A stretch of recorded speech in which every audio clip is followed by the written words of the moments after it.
안녕하세요. 미래에 계신 여러분, 프로젝트 반주입니다. 지금 이곳은 2022년 8월 23일 화요일이고요. 오늘의 반주를 시작하겠습니다. 먼저 오늘의 이슈를 보시겠습니다. 첫 번째 이슈는 이재명 페이스북입니다. 오늘인 8월 23일 더불어민주당 이재명 의원이 자신의 페이스북에 글을 올려 배우자 김혜경 씨의 법인카드 의혹에 관해 입을 열었습니다. 이재명 의원은 게시글에서 아내가 오늘 법인카드 유용 혐의로 5시간 경찰 조사를 받았다. 130회가 넘는 압수수색과 방대한 수사자료, 장기간의 수사에 경찰관 여러분 고생 많으셨다.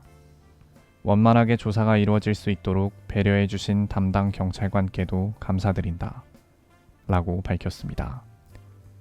이재명 의원은 조사에서 아내가 카드를 쓴 적이 없고 카드는 배모 비서관이 쓴 사실도 확인되었다.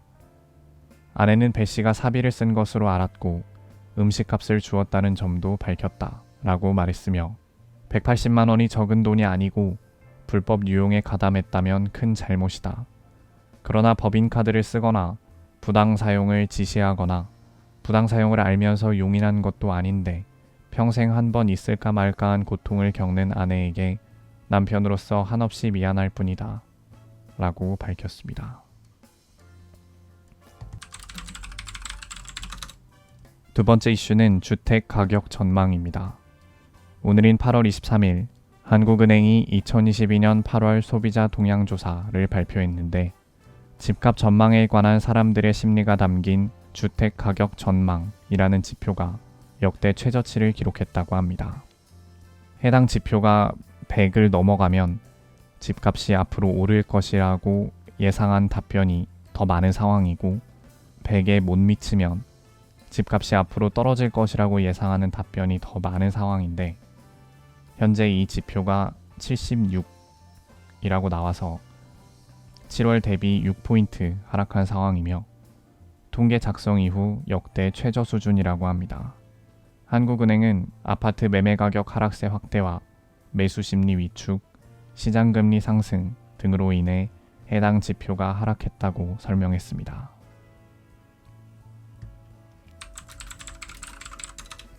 세 번째 이슈는 수원 세모녀입니다. 2014년 이른바 송파 세모녀 사건이라고 불리는 생활고로 인한 세모녀의 자살 사건이 큰 이슈가 되었고 해당 사건으로 인해 복지 정책에 대대적인 변화가 일어났는데요. 하지만 그로부터 8년이 지난 2022년 8월 21일 경기도 수원에서 세 모녀가 건강 문제와 경제적 어려움으로 인해 극단적인 선택을 하게 되면서 복지 정책의 사각지대를 더욱 보완해야 한다는 목소리가 높아지고 있습니다. 오늘인 8월 23일 한덕수 국무총리는 이번 사례를 계기로 복지 사각지대 발굴 지원 체계를 전면적으로 점검하고 보완해 나가야 한다 라고 밝혔습니다.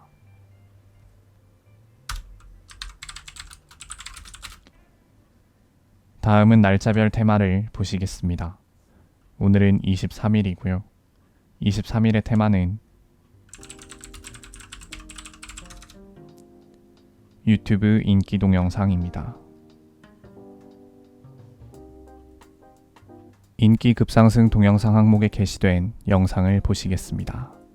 첫 번째 영상은 스타쉽TV의 아이브 애프터 라이크 뮤직비디오, 두 번째 영상은 블랙핑크 채널의 블랙핑크 핑크베놈 뮤직비디오, 세 번째 영상은 아이브 채널의 아이브 애프터 라이크 아웃 나우 버전, 네 번째 영상은 샌디에이고 파드리스 채널의 하성킴 인크레더블 캐치 김하성 수비 하이라이트, 다섯 번째 영상은 파리 습 제르맹 채널의 메시 음바페 네이마르 불화설 날려버린 슈퍼트리오의 퍼포먼스, 여섯 번째 영상은 MBC K-팝 채널의 소녀시대 포에버 원, 일곱 번째 영상은 차린 건 쥐뿔도 없지만 채널의 금쪽같은 울 언니 31지만 12살입니다. 여덟 번째 영상은 원더케이 오리지널 채널의 더보이즈랑 결혼하는 법, 아홉 번째 영상은 엄마의 손맛 채널의 명절 김치 이렇게 담그세요. 평생 칭찬받습니다. 왕초보도 쉽게 핵심만 쏙쏙. 기상천외 열무김치. 10번째 영상은 아이브 채널의 마이 세티스팩션 입니다.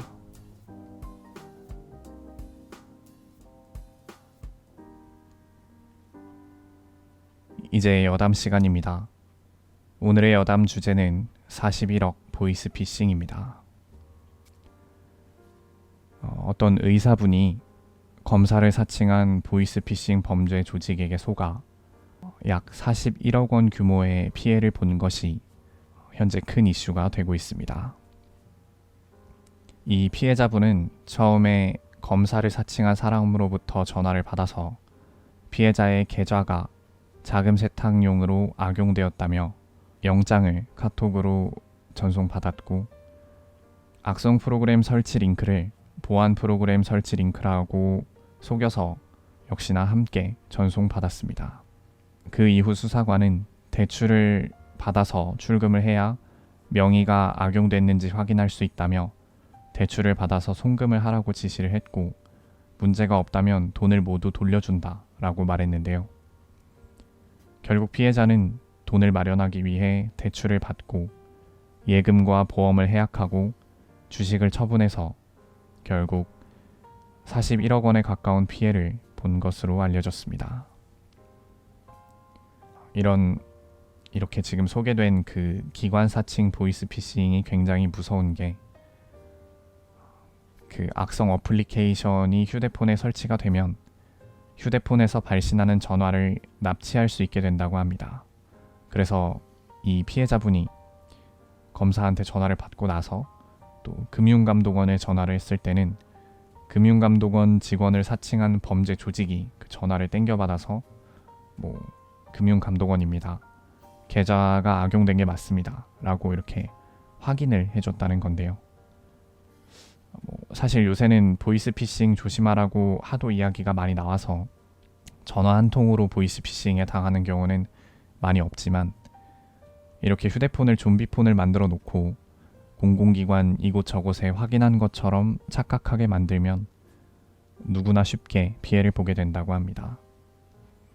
뭔가 이게 없어질 수 있는 범죄의 유형인지는 잘 모르겠지만, 미래에 또 이런 범죄를 막는 기술이 많이 개발이 되면 더 이상 보이스피싱으로 피해를 보는 사람이 없어지지 않을까라고 생각을 했는데, 또 막상 어떤 대비책을 세우면, 기업에서 만들면 또 그거를 피하고 어떻게든 뚫고 들어오는 범죄 수법이 또 개발되어 있지 않을까 싶어서 미래에도 보이스피싱은 계속 살아남지 않을까 싶습니다. 다음은 오늘의 날씨입니다. 서울특별시 동대문구 기준 낮 최고 기온은 31도, 최저 기온은 22도였습니다. 오늘은 이만 마치겠습니다. 오늘 하루 모두 수고 많으셨고 8월 23일이 생일이신 분들 진심으로 축하드립니다. 미래에 계신 분들 모두 과거를 거울 삼아 지혜로운 미래를 보내시기 바랍니다. 감사합니다.